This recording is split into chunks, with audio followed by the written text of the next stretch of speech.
Welcome, everybody.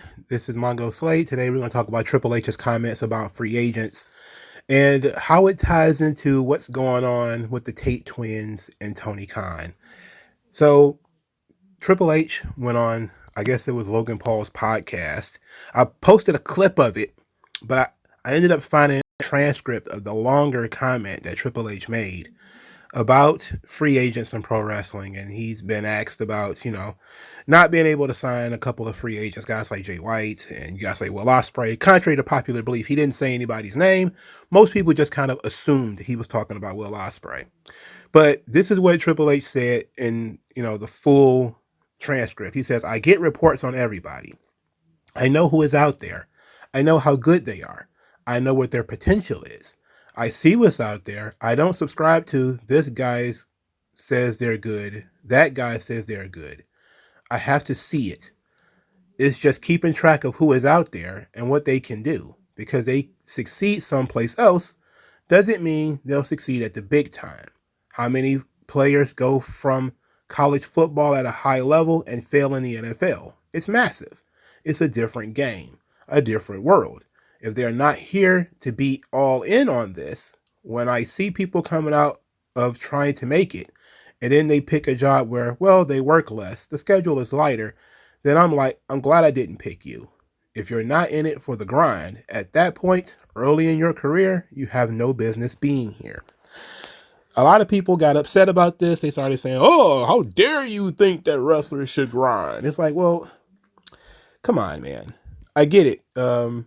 Everybody wants to get paid a lot of money and work as little as possible. That's the dream, What Triple H is saying is basically, he's noted specifically early in your career that it's a sense of entitlement almost for young wrestlers to think that they should get a Brock Lesnar deal where they work a couple of times a quarter and get paid huge money to do so. And it's not realistic. It is not financially realistic for the company. It is not feasible. I've seen a lot of fans, a lot of AEW fans took offense to this. A lot of wrestling journalists took offense to this. People who work at Fightful and all this kind of stuff. And it just goes to show that they don't think. I'm not saying whether I agree with Triple H or whether I don't. I think it's all about, in my personal opinion, it's about what you prefer. We are in the generation of work-life balance or whatever that means.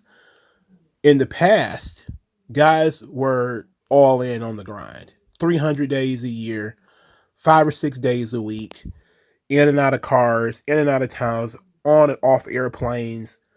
That stuff is a lot less today in the WWF than it used to be. My initial response to this is, why do these guys all of a sudden think that they're better than Hulk Hogan or better than Stone Cold Steve Austin? Like, those guys who worked over 200 days a year were, basically sacrificed their relationship with their children, sacrificed their relationship with their wives and family. Every documentary has that part of it where he loved wrestling so much he was never home, or he was, so popular that they would constantly have him doing different things and he was never home. And now these guys today have this mentality where they should spend 4 days a week at home and go to TV, get paid huge money, not sell a goddamn dime, not sell any merchandise, but the company and just invests in you and builds around you, and everything is about you. And this brings me to the Tay Twins, because I thought they was going to bring up something that was going to be incredibly damaging to Tony Khan. So Tony Khan comes out and he mentions that he fires the Tay Twins for no-showing an event. I'm not going to read the entire story because there's no real point to it. The core of it is that ROH, who was booking the flights for the Tay Twins, who were the boys for Dalton Castle, they changed the flight from, I believe it was from Knoxville to Nashville. So they would have had to drive 3 hours to get to the airport rather than 15 minutes to the airport. And they went on social media and basically lambasted Tony Khan for saying that they were lazy, essentially, and saying that they were no-showing events, when in reality, AEW had changed the flight. They were used to flying out of one airport AEW and Tony Khan or Ring of Honor and Tony Khan are saying fly out of a different one this time. It's cheaper for us. Well, there's two lessons here. One, don't let the company book your flights. This is why WWE does not book people's flights, because then you have to do what the company wants you to do. If the company wants you to drive 3 hours to a different airport because it's cheaper for them, then you're asking them to pay for it. You should drive the 3 hours and make the flight. The second thing is the incredible sense of entitlement that these young guys have, that driving 3 hours to get on an airplane for a job that you don't make any money at, it seems like, that's kind of a pissing contest. Like, okay, man, that's not fair. I got to drive all these hours out of my way, but you don't draw any money for this company. The idea that Tony Khan is paying to fly job guys around the country is ridiculous. It's absurd, but it's what the indies do. This is what indie promoters do all the time. They fly shitters around all the time. And that's when you realize that I get what Triple H is saying. In the indie mindset, there's a lot of these little entitlements, that you're going to get, first class. I mean, Brian Last, when he was talking about on the Jim Cornette podcast, he was talking about Bailey. He didn't remember who it was, but Bailey was asked a question about unions and, paying for her own travel and all this kind of stuff. And she basically was kind of like, she looked like she was on eggshells, but the idea is that they think WWE superstars are all celebrities, all of them. And it's like, no, few of them are celebrities. The rest are just kind of like wrestlers. Imagine if WWE was asked to have a limousine for every single person who was going to be on this. Like, could you imagine Triple H or Vince or somebody paying money to fly Akira Tozawa from one place to another? Like, we don't need him badly. It really does not make good sense to fly Otis from one place to another and then for him to complain about the flight. Or, there's guys, wrestlers, you see that all the time on the indies. They complain about the flight. They complain about the hotel the guy booked. They complain about the menu. The catering sucks. It's like, these guys don't realize how good they have it. They're looking a gift horse in the mouth. And this was not always the case. It wasn't always the case that the promoter would pay for you to travel. It wasn't always the case that the promoter would provide food and refreshments when you showed up to work. That wasn't always there. And what you're seeing is a gradual change. And again, it's up to you whether you think it's positive or negative. I just think it's a matter of preference. Now they're starting to say that, the schedule. I don't want to have to work so many days a year. And then you see a lot of these fans saying, well, that's smart. You should get rid of house shows. And AEW doesn't do house shows. Like, well, they tried. And then the talent showed that they didn't care about them. They didn't help build the house show because they don't know how to build house shows. And it ended up being a money loser for Tony. I get it. AEW is a smaller promotion. They should use what they have to their advantage.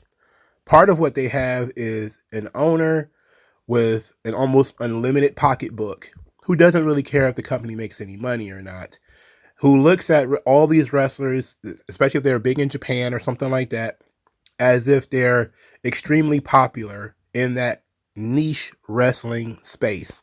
Well, WWE treats pretty much most of the wrestlers the same, except for the guys at the very top.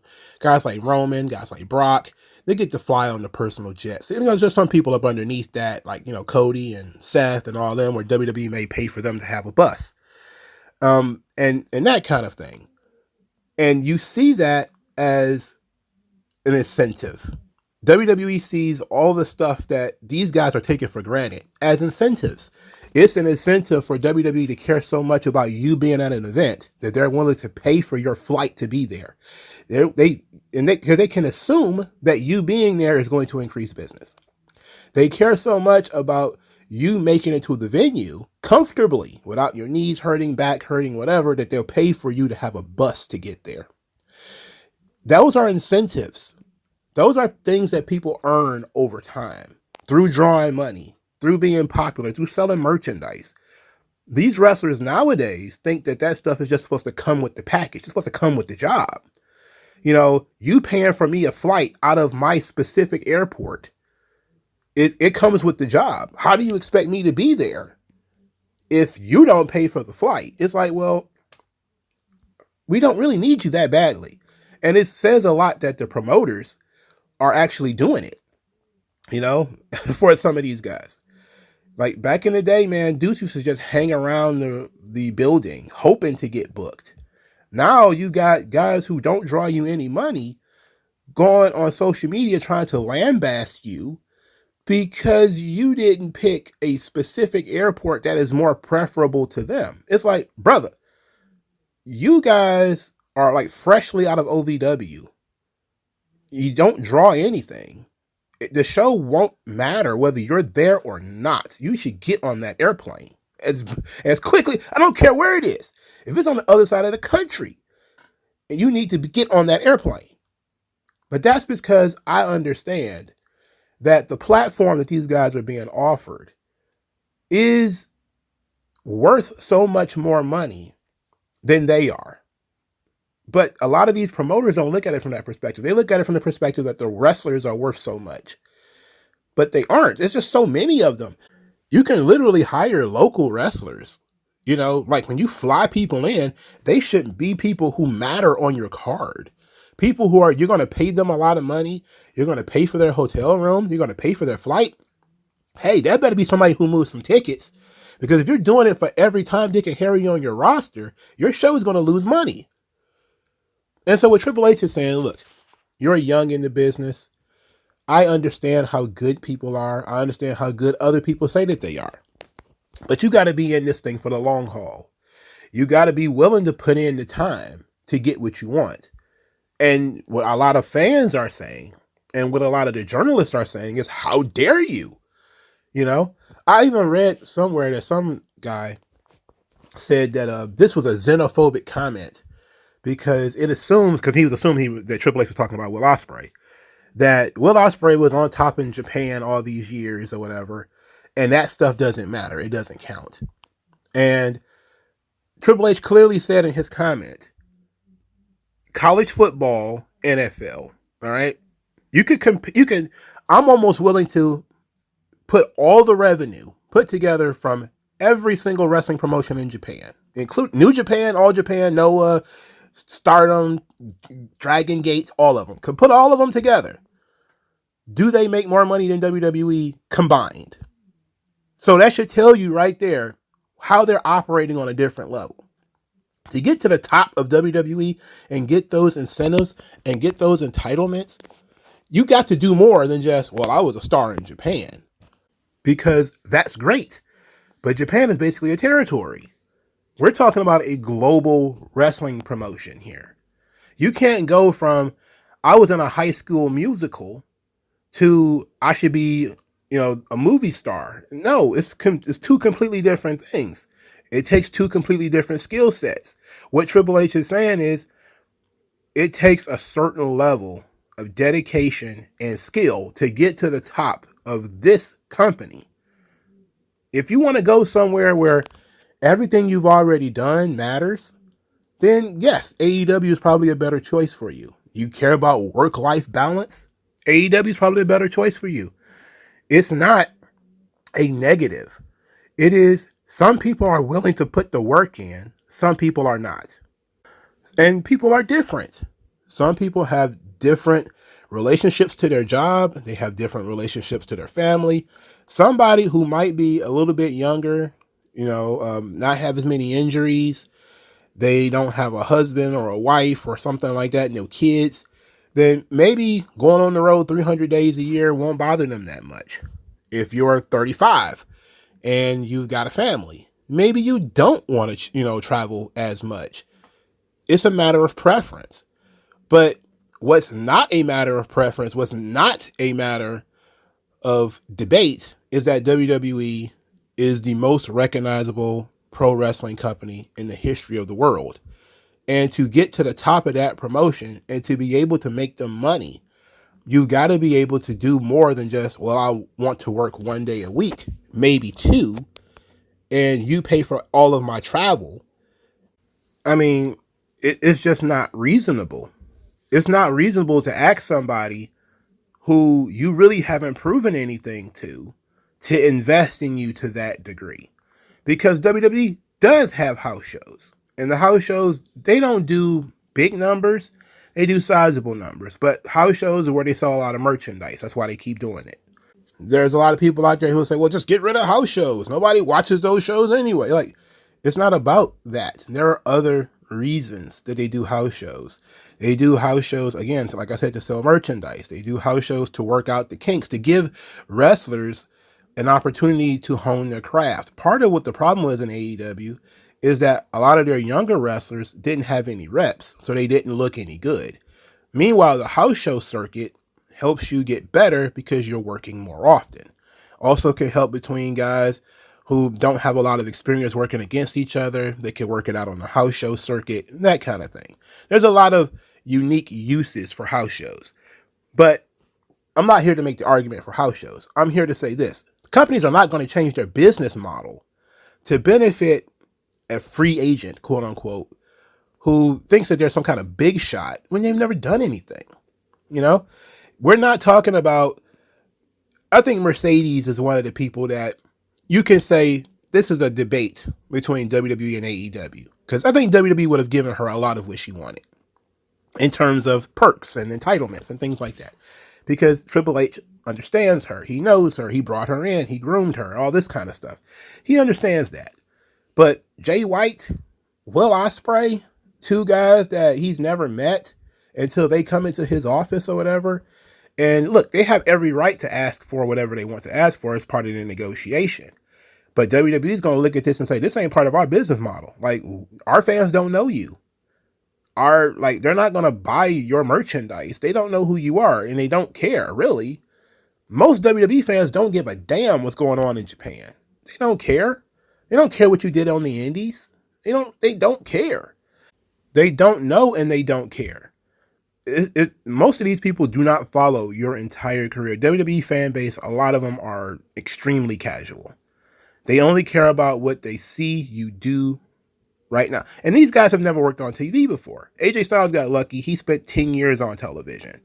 You know, so when he came into WWE, there was this huge hoopla about him. He got over really quickly because he was really good. But he's also been on television for 10 years. You know, Will Ospreay and Jay White, neither one of them have ever worked American television regularly.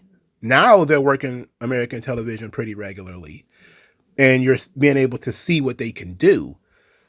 But that's the difference. You know, Japan is a completely different business model. It asks different things for the talent. They provide different things for the talent, etc. And the WWE just does not do that. They don't operate like an indie. They're not going to treat you like you're a huge star, because to them, you're not. You know, is Will Ospreay as over as some of their guys in NXT? Not to the WWE audience, no. And I know that is acid in the ears of, you know, the indie wrestling fan and the wrestling journo, but that's what it is. Nobody from the WWE side, nobody in WWE's fan base is looking at Will Ospreay like, damn, we missed out. They don't care. They're looking at like Jey Uso, who they've been looking at for 15 years and seeing him with a different light. They don't give a damn about not having Jay White. Like, nobody misses these guys. And even when guys used to go to TNA in the past, nobody ever had the idea like, man, I feel like I'm missing out. There's no Samoa Joe on Monday night. No, they didn't care. You know, these guys are out of sight, out of mind. That's what these wrestlers need to understand. In order to get what you want, you have to put in the work. And yes, that might mean traveling more than you want to. That might mean wrestling more than you want to. But you have the option of going somewhere else. And that's what these guys are doing. And I appreciate Triple H being honest and saying, look, we're not feeding into these guys' egos. You know, there's a recipe for success here. That's what I'm doing. And I appreciate that. Even if I don't like what Triple H has been doing, I appreciate that. Because then I saw the Tay Twins. And I say, like, these guys have been around for a long time. Nobody knows who they are. And they go online and call out Tony Khan for not booking their flight from their preferred airport. Oh, we didn't go to the show because you didn't book our flight from our preferred airport. we had to drive 3 hours to an airport. Like, bro, who are you? Who are you? I know they've been around for a long time because I'm extremely in the weeds sometimes when it comes to wrestling. So I know who they are. But you get on the flight because you want the opportunity. You're telling the boss, oh, well, we skipped out on that opportunity because we didn't want to drive 3 hours. Well, guess what? Now you have no job. So are you better off now than you were before? Or were you better off getting on that flight? I don't know. But let me know what you guys think. Like, share, subscribe. I'll talk to you guys later. Peace out. Yeah. We're just gonna